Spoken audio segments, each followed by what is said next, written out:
বর্তমান দুনিয়াতে আমাদের জীবনে যতগুলো বিষয়, কঠিন বিষয় আছে, ঝুঁকিপূর্ণ, নাজুক, স্পর্শকাতর বিষয় আছে, তার মাঝে অন্যতম হলো কোরআন এবং হাদিসের ব্যাখ্যা বোঝা।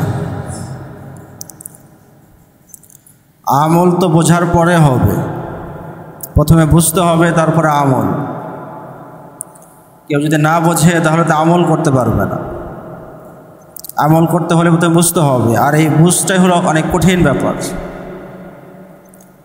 আমাদের ইমামগণ যদি ওনারা সহজ করে না যেতেন, আমাদের জন্য অনেক কঠিন হয়ে যেত। তো কোরআন এবং হাদিস বোঝার ক্ষেত্রে তো অনেকেই কাজ করে গেছেন এবং এখনও কাজ করছেন। বর্তমান দুনিয়াতেও অনেক ব্যক্তি আছেন যারা কোরআনের ব্যাখ্যা করে যাচ্ছেন, কোরআনের তাফসির করে যাচ্ছেন, হাদিসের ব্যাখ্যা করে যাচ্ছেন। কোন বিধান কিভাবে আদায় করতে হবে এই বিষয়ে ব্যাখ্যা দাঁড় করাচ্ছেন, অনেক হচ্ছে। বিশেষ করে অনলাইন আসার পরে অনেক দূর দূরান্তের থেকেও আমরা সহজে কথা শুনতে পাচ্ছি। একই বিষয়ে অনেক কথা আমরা পাচ্ছি, বিপরীতমুখী কথা পাচ্ছি। কখনো দেখা যায় একাধিক মত চলে এসেছে। একই জিনিস একজন হয়তো বৈধ বলেছেন, আর একজন অবৈধ বলেছেন। একজন পক্ষে বলছেন, আর একজন বিপক্ষে বলছেন। তো এরকম ধরনের অবস্থার পরিবেশের সাথে আমরা একটু পরিচিত হয়ে গেছি। তো এখন একটা বিষয়ের প্রশ্ন দাঁড়ায় যে যেখানে অনেক ব্যক্তি কথা বলছেন, অনেকের কথা বক্তব্য আমাদের কাছে পৌঁছে যাচ্ছে, এখন আমরা কার কথা শুনবো, কার কথা মানব, কার উপরে আমরা আস্থা রাখতে পারি? কথা তো সবাই বলছেন, সবাই কোরআন এবং হাদিসের নাম দিয়ে কথা বলছেন এবং নিজের মতো করে কোরআন হাদিস উপস্থাপন করছেন। আমরা কোন দিকে যাব, বা আমরা কার উপর আস্থা রাখব, কার ব্যাখ্যা গ্রহণ করব, কার ব্যাখ্যা গ্রহণ করব না? তো অনেকেই বিষয়ে প্রশ্ন করে থাকেন, বা আরও সুনির্দিষ্টভাবে প্রশ্ন করেন যে আস্থাবান আলেমের সিফাত কি, গুণ কি?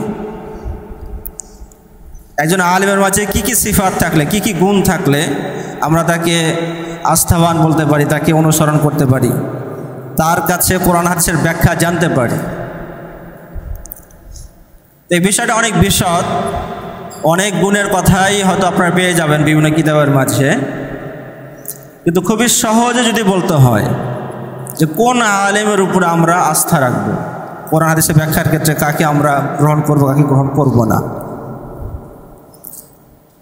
তো এক্ষেত্রে মানে প্রায় প্রধান বলা যেতে পারে, প্রধান গুণ হলো যে যার মাঝে তাকওয়া বেশি থাকবে, যার মাঝে খাশিয়াত, আল্লাহর ভয় বেশি থাকবে, সে তত বেশি আস্থাবান হবে। শুধু ইলম বা তথ্য জ্ঞান কার মাঝে থাকলেই আস্থাবান হতে হবে জোরে না। আমরা জানি যে শুধু জ্ঞান, শুধু ইলম এটা মানুষকে অপরাধ থেকে বাঁচিয়ে রাখে না। অনেক সময় অনেক ব্যক্তির কথা বলে যে যদি শিক্ষার বিস্তার ঘটানো যায়, ঘরে ঘরে শিক্ষার আলো যদি জ্বলে, তাহলে অপরাধ কমে যাবে। বা অপরাধ নির্মূলের অনেক পদ্ধতি আছে, বড় করে দেখানো হয় যে শিক্ষার অভাবে মানুষ অপরাধ করে, অপরাধে জড়ায়। শিক্ষার বিস্তার হলে মানুষ অপরাধ করবে না। কিন্তু বাস্তবতা দেখা যায় যে সবচেয়ে বড় বড় অপরাধীরাই হচ্ছে বড় বড় শিক্ষিত মানুষ। অশিক্ষিতরা যে অপরাধ মানে ছোট ছোট অপরাধ করলে করে, কিন্তু শিক্ষিত মানুষ অনেক বিশাল বড় অপরাধ করে ফেলে। যে যত বেশি মানে শিক্ষিত, তার অপরাধের মাত্রা পরিমাণ অনুসারে বেড়ে যায়, ওই পরিমাণে হয়ে যায়। এজন্য শুধু শিক্ষা মানুষকে অপরাধ থেকে বাঁচায় না। কেউ কেউ বলে সুশিক্ষা দরকার, তো সুশিক্ষার কি ব্যাখ্যা হবে সেটা আরেক বিষয়। যাই হোক, নিছক শুধু তার কাছে জ্ঞান আছে, তথ্য আছে, বুদ্ধি আছে, শিক্ষা আছে, আর সে ভালো মানুষ হয়ে যাবে, আস্থাবান হয়ে যাবে, তাকে রক্ষক হিসেবে দেখা যাবে বা ভালো ব্যাখ্যা করবে, জরুরি না, আবশ্যক নয়। আর ব্যতিক্রম হতে পারে, যেটা আমাদের দৈনন্দিন জীবনের অভিজ্ঞতা। অনেক বড় শিক্ষিত নেওয়া হয়েছে এবং বড় দায়িত্ব দেওয়া হয়েছে, দেখা গেল তার কলমের আচরেই বিশাল বড় বড় অপরাধ সংঘটিত হয়ে গেছে। এখন চুরি তো ডিজিটাল হয়ে গেছে, তো রক্ষণাবেক্ষণের যে প্রক্রিয়া আছে এরা যতই মজবুত করেন না কেন, চোর তার শিক্ষা দিয়ে, তার মেধা দিয়ে, তার দক্ষতা দিয়ে ওটাকে কি করবে, ভাঙবেই। তা শিক্ষাকে সে কাজে লাগাচ্ছে চুরি করার জন্য, অপরাধের জন্য। এই জন্য শুধু ইলম থাকা, শুধু জ্ঞান থাকাটাই একজন আস্থাবান হওয়ার জন্য যথেষ্ট না। যদি শুধু ইলম আর জ্ঞান থাকাটাই যদি আস্থাবান হওয়ার জন্য বা শ্রেষ্ঠ হওয়ার জন্য, আদর্শবান হওয়ার জন্য যথেষ্ট হতো, তাহলে সবচাইতে বড় আস্থাবান ব্যক্তি হতো শয়তান। শয়তান সবচেয়ে বড় জ্ঞানী, মানে মানুষের দিক থেকে আমাদের যত জ্ঞান আছে তার চাইতে বেশি জ্ঞান তার আছে। আমরা যা দেখি নাই সে তা দেখেছে। আমরা তো আসমান জমিনে কি আছে অনেক কিছু দেখে নেই, জান্নাতে কি আছে আমরা দেখে নেই। হ্যাঁ, আমাদের কাছে খবর আছে, হাদিস আছে, ওয়াহির মাধ্যমে আমাদেরকে জানিয়েছেন, কিন্তু আমরা স্বচক্ষে দেখি নেই। কিন্তু শয়তান স্বচক্ষে দেখেছে, ফেরেশতাদেরকে দেখেছে। তো তার সেদিক থেকে এদিক থেকে তার অনেক জ্ঞান আছে। তো জ্ঞান থাকায় যদি শ্রেষ্ঠত্বের কারণ হতো বা আস্থাবান হওয়ার জন্য বড় যথেষ্ট হতো, তাহলে তো শয়তান আস্থাবান হয়ে যাবে। যারা বলেছে লাউকানাল ইলমু মিন গায়রি তুকা শারাফান লাকানা আশরাফান নাস ইবলিস। যদি তাকওয়া ছাড়া শুধু ইলম, শুধু জ্ঞান এটাই যদি শ্রেষ্ঠত্বের কারণ হতো, তাহলে সবচাইতে শ্রেষ্ঠ ব্যক্তি হতো শয়তান। অনেক জ্ঞান আছে, অনেক তথ্য তার কাছে আছে, অনেক খবর আছে তার কাছে। আমরা আদম আলাইহিস সালামকে দেখেছি, দেখি নাই। নূহ আলাইহিস সালামকে দেখেছি, দেখি নাই। ইব্রাহিম আলাইহিস সালামকে দেখেছি, দেখি নাই। কিন্তু শয়তান সবাইকে দেখেছে এবং সব কিছু তার জানা আছে। তো শুধু ইলম থাকা, জ্ঞান থাকা, শিক্ষা থাকাটাই আদর্শবান হওয়ার জন্য যথেষ্ট না। কারণ এর পিছনে অনেক গুণ থাকতে হবে। তার মাঝে বড় একটি গুণ হচ্ছে তাকওয়া থাকতে হবে, খাশিয়াত, আল্লাহর ভীতি থাকতে হবে। যার মাঝে আল্লাহর ভীতি আছে, তাকওয়া আছে, সে কোরআন এবং হাদিসের কথা বলার ক্ষেত্রে খুব সাবধান হবে। যদি আল্লাহর পক্ষ থেকে ব্যাখ্যা দেওয়া, কোরআনের ব্যাখ্যা দেওয়া মানে হচ্ছে আল্লাহর পক্ষ থেকে ব্যাখ্যা দেওয়া, আল্লাহর কালামের ব্যাখ্যা দেওয়া। হাদিসের ব্যাখ্যা দেওয়া একই অর্থ, ওয়াহির ব্যাখ্যা দেওয়া। বিশেষ করে ফতোয়ার কাজ, মাসাইলের কাজ অনেক ঝুঁকিপূর্ণ। ফতোয়া এবং মাসালার ক্ষেত্রে ওলামায়ে কেরাম বলেছেন যে তাওকিউ আনিল্লাহ, আল্লাহর পক্ষ থেকে দস্তখত করার মতো। তার শরীয়তকার, শরীয়ত তো আল্লাহর, আল্লাহ শরীয়ত দিয়েছেন। কোনটা হালাল আল্লাহ বলবেন, কোনটা হারাম আল্লাহ বলবেন, কোনটা বৈধ আল্লাহ বলবেন, কোনটা অবৈধ আল্লাহ বলবেন। কিন্তু মুফতি সাহেব যে বলেন, তো মুফতি সাহেব বলেন মানে আল্লাহর পক্ষ থেকে বলেন আর কি। তাহলে আল্লাহর পক্ষ থেকে কথা বলা কত ঝুঁকিপূর্ণ বিষয়। তো যদি কারো মাঝে তাকওয়া না থাকে, খাশিয়াত, আল্লাহর ভয় না থাকে, তাহলে যে কোনো কথাই বলতে পারে। এই জন্য কারা ফতোয়া দিবে আর কারা ফতোয়া দিবে না, বা ফতোয়া দেওয়ার ক্ষেত্রে একজন ব্যক্তির মাঝে কী কী গুণ থাকতে হবে, যোগ্যতা থাকতে হবে, এর মাঝে বড় আকারে দেখানো হয়েছে তার মাঝে তাকওয়া থাকতে হবে, আল্লাহ ভীতি থাকতে হবে। তাকওয়া আর আল্লাহ ভীতি, তাকওয়া যদি থাকে তবেই, আরও অন্যান্য যোগ্যতাও আছে, অন্যান্য বিষয়ও আছে, সব যোগ্যতার মানে উপরে হচ্ছে তাকওয়া, আল্লাহ ভীতি। তাহলে তাকে আস্থাবান মনে করা যেতে পারে, তার কাছে মাসলা জিজ্ঞাসা করা যেতে পারে। তো কে মানে মুত্তাকি আর কি মুত্তাকি না, কার মাঝে তাকওয়া আছে কি, কার মাঝে তাকওয়া নাই, এটা কিছুদিন চলাফেরা করলে বোঝা যায়।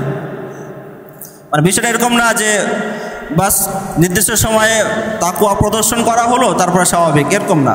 যার মাঝে তাকওয়া থাকবে, যার তাকওয়াটা যার স্বাভাবিক অভ্যাসে পরিণত হয়ে যাবে, যার অন্তরে একদম গেঁথে যাবে, তাকওয়াটা রক্তে মাংসে মিশে যাবে, তার প্রতিটা আচরণে, উচ্চারণে, লেবাসে, পোশাকে, চলাফেরায়, কথাবার্তায়, মুআমালায়, লেনদেন, সর্ব কাজের মাঝে তাকওয়ার বিকাশ হবে। সব কাজের মাঝেই তাকে দেখলে, তার সাথে কথা বললেই, চলাফেরা করলে মনে হবে যে উনি আল্লাহকে ভয় করেন, ওনার মাঝে তাকওয়া আছে। হাদিসের জগতের বড় একজন ইমাম ইয়াহইয়া ইবনে সাঈদ আল কাত্তান রাহিমাহুল্লাহ, উনি বলতেছেন এই কথা যে উনি ইমাম আবু হানিফা রাহিমাহুল্লাহর সাথে অনেক দিন ওঠা বসা করেছেন। জালাসনা ওয়াল্লাহি আবু হানিফা, আবু হানিফা রাহিমাহুল্লাহর সাথে আমরা অনেক দিন ওঠা বসা করেছি।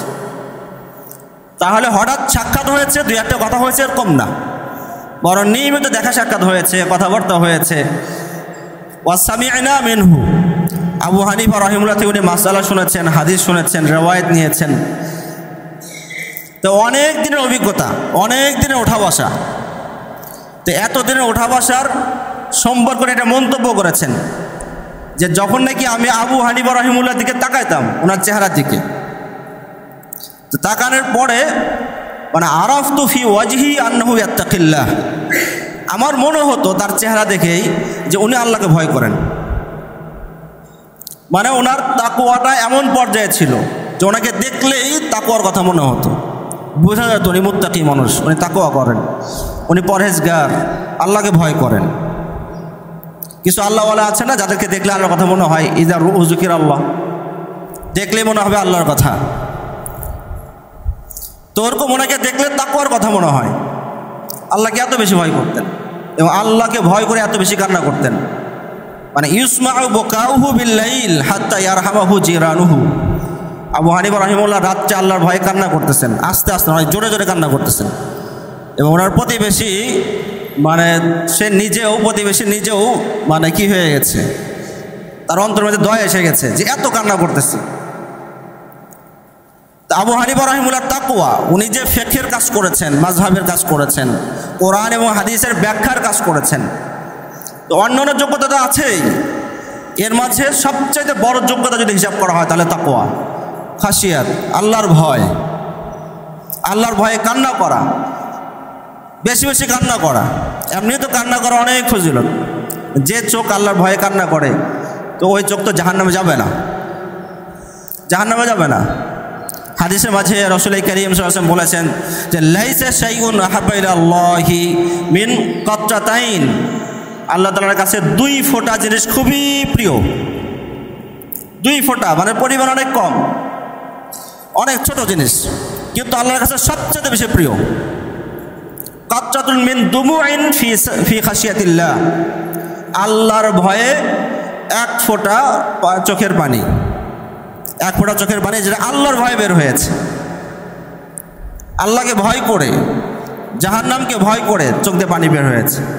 ওয়া কাতরাতু দামিন তুহরাকু ফি সাবিলিল্লাহ, আর রক্তের 1 ফোঁটা যেটা আল্লাহর রাস্তায় জিহাদে যে প্রভাবিত হয়েছে। এই 2 ফোঁটা পরিমাণে কম হলেও আল্লাহর কাছে খুবই প্রিয়, খুবই প্রিয়। আল্লাহ তাআলা 2 চোখ সম্পর্কে বলেছেন যে এই 2 চোখ জাহান্নামে যাবে না। আইনান লা তামাসসুহুমান নার, জাহান্নামে যাবে না 2 চোখ। এক চোখ আইনুন বাকাত মিন খাশিয়াতিল্লাহ, এক চোখ হলো এমন যে চোখ কাঁদে আল্লাহর ভয়, আল্লাহর ভয়ে যে চোখ কাঁদে এ চোখ জাহান্নামে যাবে না, জান্নাতেই যাবে। ও আইনুন বাতাত তাহরুসু ফি সাবিলিল্লাহ, আর ওই চোখ যে চোখ জিহাদে যে সারা রাত পাহারাদারির কাজ করেছে, ওই চোখ জাহান্নামে যাবে না। তাহলে কান্না করা, আল্লাহর ভয়ে কান্না করা বিশেষ ফজিলত এটা, এবং বিশেষ বড় একটা আলামত, চিহ্ন যে ওনার মাঝে আল্লাহর ভয় আছে, আল্লাহকে ভয় করেন। আল্লাহ তাআলা 7 জন ব্যক্তি এমন আছে যাদেরকে কিয়ামতের দিন বিশেষ ছায়া দিবেন। তার মাঝে একজন ব্যক্তি হচ্ছে যাকারাল্লাহ ফাফাজাত আইনাহু, একজন ব্যক্তি ঘরে একা একই বসে আছে, কেউ নাই, একাই বসে আছে এবং আল্লাহর ধ্যানে আছে, আল্লাহর জিকিরে আছে। তো আল্লাহর স্মরণ, আল্লাহর জিকির করতে করতে তার চোখ বেয়ে পানি বের হয়েছে, পানি প্রভাবিত হয়েছে। এই ব্যক্তিকে আল্লাহ তাআলা কিয়ামতের দিন বিশেষ ছায়া দিবেন। তাহলে দেখেন যে চোখের পানি কত প্রিয় আল্লাহর কাছে। আর আবু হানিফা রাহিমাহুল্লাহ পুরো জীবনের মাঝে দেখা যাবে যে উনি কান্না করতেন, কাঁদতেন আল্লাহর ভয়ে, মানে পূর্ণ মাত্রায় তাকওয়া মুত্তাকি ছিলেন উনি। মুত্তাকির যতগুলো সিফাত কোরআন এবং হাদিসের মাঝে আছে সবগুলোই দেখা যাবে ওনার মাঝে আছে, আল্লাহর ভয়ে। লেনদেনের ক্ষেত্রে সর্বোচ্চ পর্যায়ে আল্লাহকে ভয় করতেন, সর্বোচ্চ পর্যায়ের। এমনকি অনেক সন্দেহপূর্ণ হালাল কিন্তু সন্দেহ আছে, এটাকেও ইমাম আবু হানিফা রাহিমাহুল্লাহ ছেড়ে দিয়েছেন আল্লাহর ভয়। একবার ওনার সাথে ইমাম আবু হানিফা রাহিমাহুল্লাহ অনেক বড় ব্যবসা ছিল, তো ওনার সাথে একজন পার্টনার ছিল হাফস ইবনে আব্দুর রহমান নাম। তো একটা মাল এসেছে কাপড়ের, তো ওই কাপড়ের মাঝে কোনো সমস্যা আছে, দাগ আছে, যেটা মানে পুরা ভালো সলিড খালেস যেটা আছে ওই দামে বিক্রি হবে না, একটু কম দামে বিক্রি হবে। তো ইমাম আবু হানিফা রাহিমাহুল্লাহ বলেছেন যে এই কাপড়ের যে একটা দোষ আছে, সমস্যা আছে, এটা বলে তারপর বিক্রি করবেন। কিন্তু ওনার যে পার্টনার ছিলেন হাফস ইবনে আব্দুর রহমান, উনি বিক্রি করার সময় ভুলে গেছেন। স্বাভাবিক ভালো কাপড়ের যে দাম ওই দামে বিক্রি করে দিয়েছেন। পরে আবু হানিফা রাহিমাহুল্লাহ যখন জানতে পেরেছেন যে বিক্রি করা হয়েছে কিন্তু ওই দোষের কথাটা বলা হয়নি, তো আবু হানিফা রাহিমাহুল্লাহ ওই কাপড়ের যত দাম পেয়েছেন পুরা দামটা সদকা করে দিয়েছেন, দান করে দিয়েছেন পুরাটা। এবং সাথে সাথে সিদ্ধান্ত নিয়েছে যে এখন থেকেই পার্টনারশিপ বাদ, আপনি আমার শরিক না। মানে এই শুধু এতটুকুর কারণে মানে কতভাবে যে আবু হানিফা রাহিমাহুল্লাহ নিজেকে বাঁচিয়ে রেখেছেন, সন্দেহের জায়গা থেকে বাঁচিয়ে রেখেছেন, মানে এটা শুনলেও অবাক লাগে অনেক সময়। আমরা এখন তো স্বাভাবিক সরকারি চাকরির জন্য কত পাগল পারা হয়ে যায়, কতভাবে ঘুষ দিয়ে অবৈধ পথ অবলম্বন করে সরকারি চাকরি নেওয়ার চেষ্টা করি। তা আবু হানিফা রাহিমাহুল্লাহ যখন ছিলেন তখন তো ইসলামের মানে তাবেঈন সোনালী যুগ। তো সোনালী যুগ হলেও ওই সময়ের যারা খলিফা ছিলেন ওনাদের থেকেও কখনো কখনো জুলুম হয়ে যেত, অন্যায় অপরাধ হয়ে যেত। তা আবু হানিফা রাহিমাহুল্লাহ জানতেন যে খলিফার আন্ডারে কোনো কাজ করার অর্থই হলো যে তার জুলুমের সাক্ষী হওয়া অথবা সমর্থক হওয়া, সে আমার মাধ্যমে তার জুলুমকে পাস করিয়ে নেবে, এরকম হতে পারে। তো এই জন্য শুরু থেকেই উনি চিন্তা করেছেন যে উনি সরকারি কোনো চাকরি করবেন না, খলিফার আন্ডারে কোনো চাকরি করবেন না। ইবনু হুবাইরা একজন গভর্নর ছিল কুফার। ইবনু হুবাইরা উনি যখন শুনেছেন যে ইমাম আবু হানিফা রাহিমাহুল্লাহ এত বড় ফকিহ, এত বড় আলিম এবং তাকওয়ার ক্ষেত্রে অনেক অনেক উপরে, তো ওনাকে ডেকে পাঠিয়েছেন। ডেকে পাঠিয়ে বলেছেন যে আপনি কাজী হন, বিচারক হন, জাজ হন। ইমাম আবু হানিফা রাহিমাহুল্লাহ বলেছেন যে না, আমি হতে পারবো না। বিভিন্নভাবেই নিজের অপারগতা প্রকাশ করেছেন, কিন্তু ইবনু হুবাইরা সে মানতে নারাজ, না আপনাকে হতেই হবে। তো যখন নাকি আবু হানিফা রাহিমাহুল্লাহ বারবার নিষেধ করছেন, তো সে রাগে সিদ্ধান্ত দিয়েছে যখন ওনাকে জেলে দিয়ে দাও এবং ওনাকে কোড়া মারা হোক, ব্যত্রাঘাত করা হোক। তো কোনো কোনো বর্ণনা অনুযায়ী প্রতিদিন ওনাকে 10টা ব্যত্রাঘাত লাগানো হতো। তো এইভাবে বেশ কয়েকদিন চলে গেছে, কিন্তু এরপরও আবু হানিফা রাহিমাহুল্লাহ কাজী হবেন, বিচারক হবেন, এটা রাজি হননি। শেষ পর্যন্ত যখন নাকি তার এই জুলুম থেকে উনি মুক্তি পেয়েছেন তখন কুফা থেকে মক্কায় চলে গেছেন। ইবনে হুবাইরা থাকা পর্যন্ত আর কুফায় আসেননি, ফিরে আসেননি। তো অন্যরা তো সরকারি চাকরি খোঁজে, আর উনি সরকারি চাকরি থেকে দূরে চলে গেছেন। তার কারণ যে কোনো সময় হতে পারে যারা একজনের অন্যায়ের সাক্ষী হচ্ছি, সমর্থক হচ্ছি, আমার মাধ্যমে আমার দস্তখতে উনি অন্যায় করবেন, উনি একজন ব্যক্তিকে হত্যা করবেন, ফতোয়া নিবে আমার থেকে, উনি কারোর উপর জুলুম করবেন, ফতোয়া নিবে আমার থেকে, তাহলে তো হবে না। কারণ কাজী আর মুফতি প্রায় এরকমই হয়, যারা সরকার প্রধান হয় বিভিন্ন কাজ বৈধতা দেওয়ার জন্য কাজী বিচারকদের মাধ্যমে বৈধতা দেয়, অথবা মুফতিদের মাধ্যমে গিয়ে দেয়, বৈধতা দেয়। উসুল ইফতা বিষয়ে যে কিতাবগুলো আছে এগুলোতে যদি পড়েন দেখবেন ওখানে যে অনেক মুফতি এমন ছিলেন যে খলিফার আন্ডার উনি থেকেছেন, তো খলিফার অনেক অবৈধ কাজকে উনি বৈধ বলে চলে গেছেন। আবু হানিফা রাহিমাহুল্লাহ আগেই আশ করতে পেরেছেন যে এমন তো হতে পারে, অতএব খলিফাদের কাছেই যাওয়ার দরকার নেই, এই দায়িত্বের যাওয়ারই দরকার নেই। উনি নিজেকে বাঁচিয়ে রেখেছেন। তাহলে একজনের মাঝে আল্লাহ ভীতি, আল্লাহর খাসিয়াত কি পরিমাণে থাকলে যেখানে সন্দেহ আছে ওই জায়গা থেকেও উনি দূরে আছেন, অথচ দুনিয়ার স্বার্থ আছে ওখানে, ওনার একটা পদ আছে।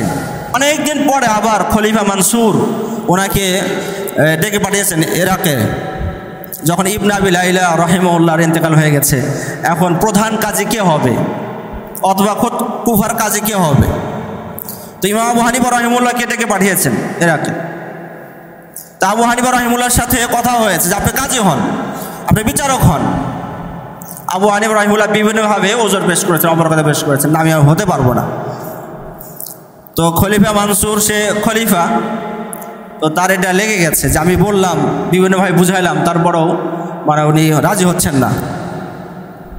শেষ পর্যন্ত রেগে যে সিদ্ধান্ত দিয়েছেন ওনাকে কি করা হোক। আবু হানিফা রাহিমাহুল্লাহ জেলখানায় যেতে রাজি হয়েছেন, কিন্তু বিচারক হতে রাজি হননি।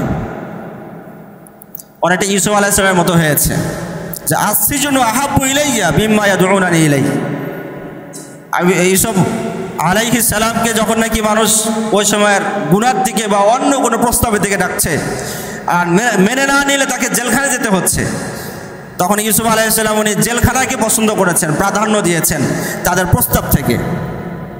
তো এখানেও আবু হানিফা রাহিমাহুল্লাহ জেলখানাকে পছন্দ করেছেন যে আমি জেলখানায় যাব, কিন্তু তোমার প্রস্তাবকে গ্রহণ করতে পারবো না। তার কারণ তুমি তোমার প্রস্তাব আজকে গ্রহণ করলে কালকার থেকে তুমি যত ব্যক্তির উপর অপরাধ করবা, জুলুম করবা, সবগুলোর বৈধতা আমার থেকে নিয়ে নেবে, এটা তো আমি পারবো না।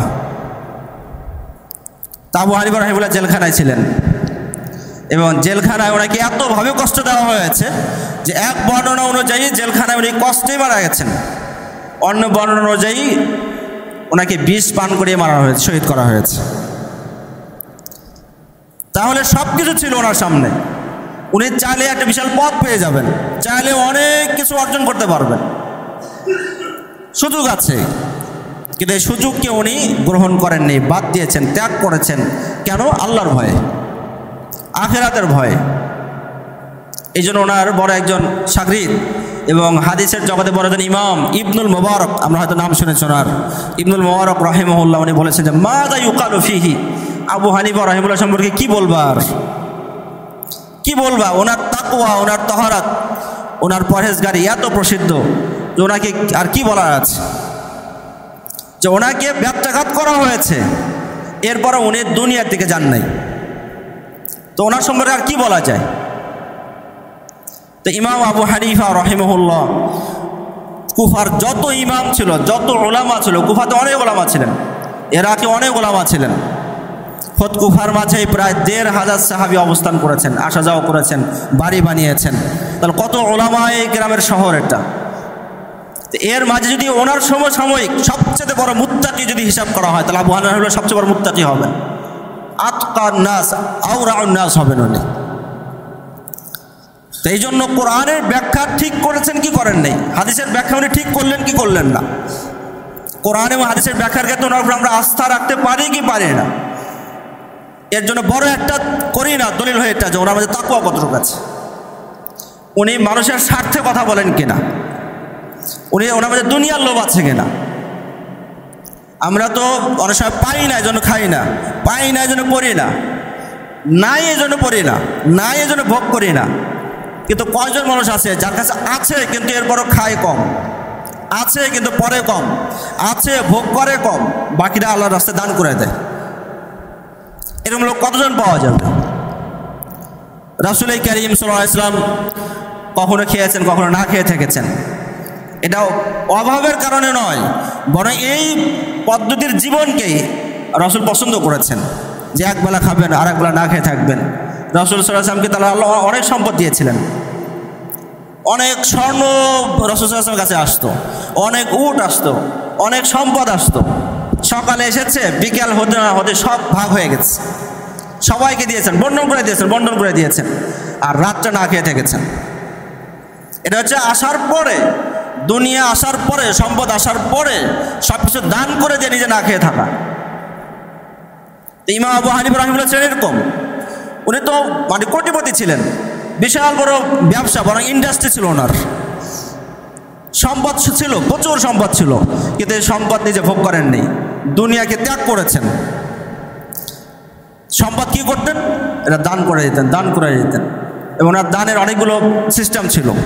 যেমন নাকি প্রতি বছর পুরা বছরে যা লাভ হতো, ব্যবসা যা লাভ হয়েছে, এই পুরা লাভের টাকা দিয়ে উনি প্রচুর পরিমাণ মানে কাপড়, চাউল বা ওই সময় যে খাবারগুলো ছিল, প্রয়োজনীয় জিনিস, দ্রব্যাদি এগুলো কিনতেন, কিনে পুরা কুফার যত ওলামা আছে প্রত্যেকের ঘরে পৌঁছায় দিতেন, এবং সাথে সাথে নগদ টাকাও দিয়ে যেতেন, এবং বলতেন আনফিকু ফি হাওয়াইজিকুম ওয়ালা তাহমাদু ইল্লাল্লাহ, আপনাদের যার যা প্রয়োজন আছে এই প্রয়োজন আপনারা খরচ করেন, আর প্রশংসা আল্লাহর করেন, আমার করার দরকার নেই, আমি প্রশংসা চাই না, আল্লাহকে প্রশংসা করেন।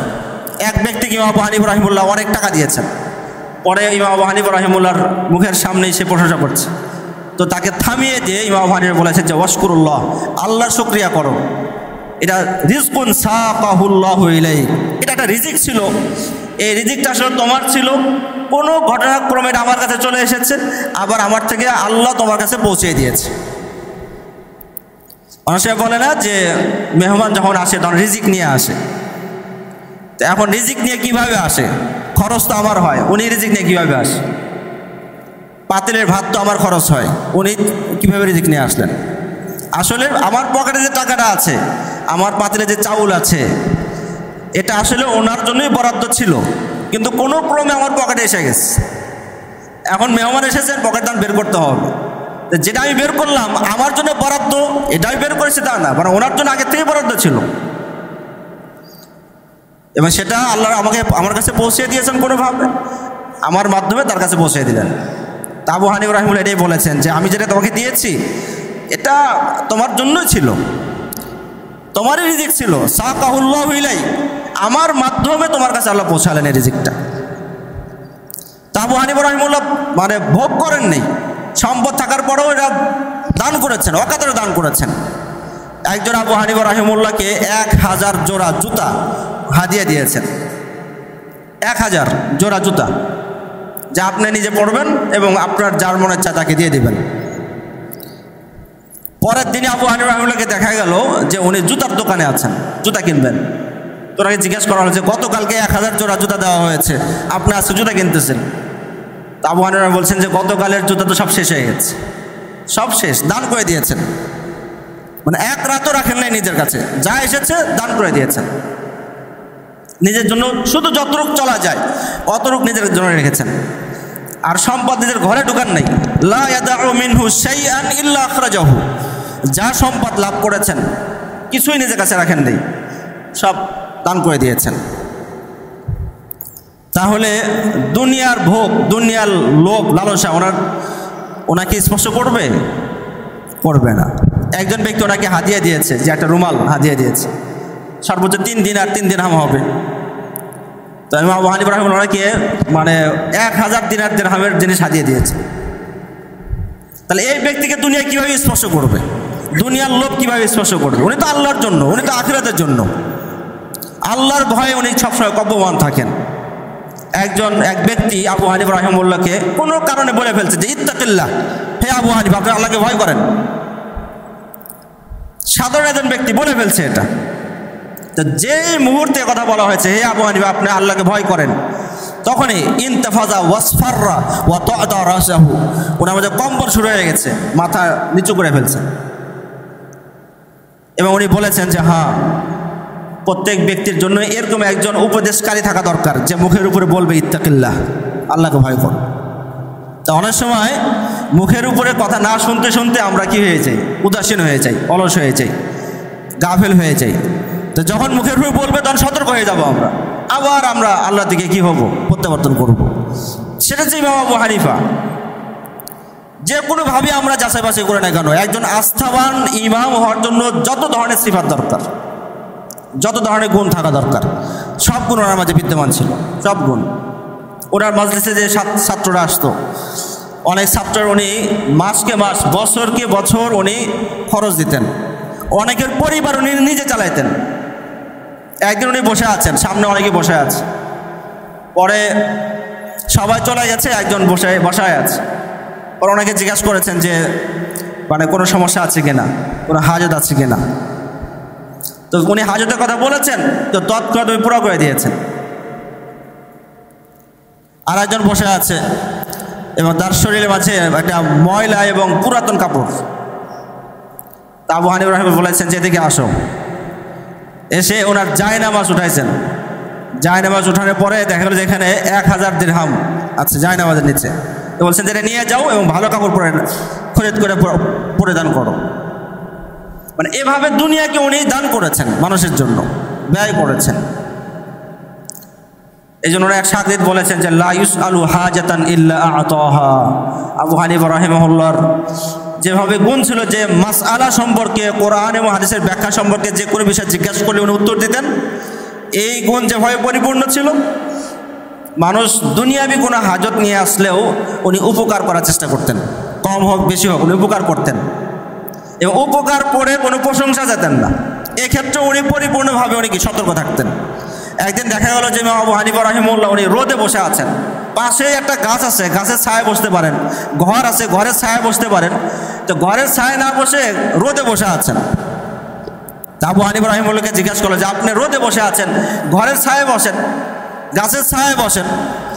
আবু হানিফা রাহিমাহুল্লাহ বলেছেন যে না, এই ঘরওয়ালা আমার থেকে মানে কিছুদিন আগে করজ নিয়েছে, ঋণ নিয়েছে। তো আমি চাই না যাকে আমি ঋণ দিয়েছি তার ছায়া থেকে উপকৃত হই, এটা আমি চাই না।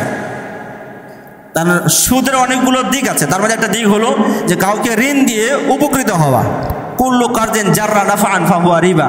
কোনো করজ দেওয়ার পর যদি আপনি টাকা নেন, বাড়তি টাকা নেন, যদি বেশি টাকা নেন, তাহলে এটা রিবা হয়ে যাবে, সুদ হয়ে যাবে। তাই সেটা তো টাকার বিষয় ছিল, যে সম্পদ করজ দিয়ে বেশি নেওয়া যাবে না। কিন্তু উনি এটার উপরে এত কঠিনভাবে আমল করেছেন যে যাকে করজ দিয়েছেন তার ছায়া তো উনি বসবেন না, যাতে সুদের কাছেও যেতে না হয়। এত বেশি তাকওয়া এবং আল্লাহকে ভয় করতেন এবং মানুষকে দান করতেন। একজন উনি পথে যাচ্ছেন, রাস্তায় যাচ্ছেন, হঠাৎ করে খেয়াল করলেন যে একজন মানে রাস্তায় উঠে আবার মুখ ফিরে অন্যদিকে যাচ্ছে।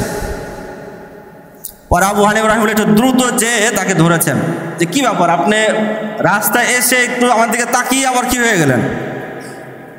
তা উনি বলছেন যে আপনি তো আমার থেকে অনেক টাকা পান, আমি টাকাটা দিতে পারতেছি না, ম্যাচ শেষ হয়ে গেছে কিন্তু টাকা দিতে পারতেছি না, তো লজ্জায় আপনার সাথে সাক্ষাৎ করতে যাচ্ছে না। তা আবু হানিফা রাহিমাহুল্লাহ আফসোস করেছেন যে টাকার কারণে যদি আপনি আপনার ভাইয়ের সাথে সাক্ষাৎ করতে না চান, আপনার ভাইয়ের সাথে যদি আপনার দূরত্ব তৈরি হয়ে যায়, তাহলে আমি টাকা আপনাকে দিয়ে দিলাম, মাফ করে দিলাম, আপনাকে পরিশোধ করতে হবে না। তো ইমাম আবু হানিফা রাহিমাহুল্লাহ জীবনীকাররা এই সকল অনেক ঘটনা উল্লেখ করেছেন, যে ঘটনা থেকে বোঝা যায় যে আবু হানিফা রাহিমাহুল্লাহর মাঝে পরিপূর্ণভাবে তাকওয়া, খোদাভীতি ছিল, দুনিয়া ত্যাগী ছিলেন। এখনও বর্তমান যুগেও কোনো আলেমের উপর আমি আস্থা রাখবো কি রাখবো না, তো অন্য অন্য বিষয়টা দেখতেই হবে, তার মাঝে বড় যে বিষয়টা দেখতে হবে সেটা ওনার মাঝে তাকওয়া আছে কিনা, আল্লাহকে উনি ভয় করেন কিনা, ওনার স্বাভাবিক জীবনটা কেমন, ওনার লেবাসের মাঝে, ওনার আচরণের মাঝে, চলাফেরার মাঝে, লেনদেনের মাঝে, আত্মীয়দের সাথে সম্পর্কের মাঝে আল্লাহর ভয়, তাকওয়া, আখিরাতের ভয়ের বিষয়টা ফুটে ওঠে কিনা, এটার প্রতিফলন ঘটে কিনা। যদি ঘটে তাহলে সে উনি আস্থাবান, ওনার কথা মানা যায়। আর যদি না ঘটে, যত চাকচিক্যপূর্ণ হোক না কেন, ওনার উপস্থাপনা যত সুন্দরী হোক না কেন, ওনার জনপ্রিয়তা যত বেশি হোক না কেন, উনি আস্থাবান হবেন না, ঝুঁকিপূর্ণ হয়ে যাবে এটা। তার কারণ কোরআন হাদিসের ব্যাখ্যার ক্ষেত্রে জনগণের সাথে, মানুষের সাথে সম্পর্ক ভালো হওয়ার চাইতে আল্লাহর সাথে সম্পর্ক বেশি ভালো হতে হবে। আপনার সাথে আপনার ভক্তদের, জনগণের সাথে অনেক সম্পর্ক, তাদের প্রতি লক্ষ্য করে অনেক কিছু বলেন, কিন্তু আল্লাহর জন্য আপনি কি করেন, আল্লাহর সাথে আপনার কি সম্পর্ক, এটা হচ্ছে দেখার বিষয়, এটা হচ্ছে বিবেচ্য বিষয়। তো এই বিষয় খেয়াল করলে আমরা বুঝতে পারবো সহজেই যে কার কথা আমরা গ্রহণ করব, কার কথা গ্রহণ করব না। এবং আমাদের নিজেদের জীবনের ক্ষেত্রেও আমরা এই তাকওয়া যদি আমরা ধারণ করি এবং পরহেজগারি, আল্লাহর ভয়, বিশেষ করে আল্লাহর ভয়ে ক্রন্দন করা, কান্না করা, এটা যদি আমরা গ্রহণ করি তাহলে আমাদের জীবন পরিবর্তন হয়ে যাবে। দুনিয়া আমাদের স্পর্শ করতে পারবে না। আল্লাহ তাআলা আমাদেরকে মুত্তাকি হিসেবে কবুল করুক। মুত্তাকির যত প্রতিদানের কথা কোরআনে হাদিসে আছে সবগুলো আমাদের জন্য দিয়ে দিক। এবং সামনে আমাদের যে বড় একটা ইবাদত আছে, কোরবানির ইবাদত, কোরবানির ইবাদতের মাঝেও কিন্তু বড় মুখ্য বিষয় কিন্তু তাকওয়া।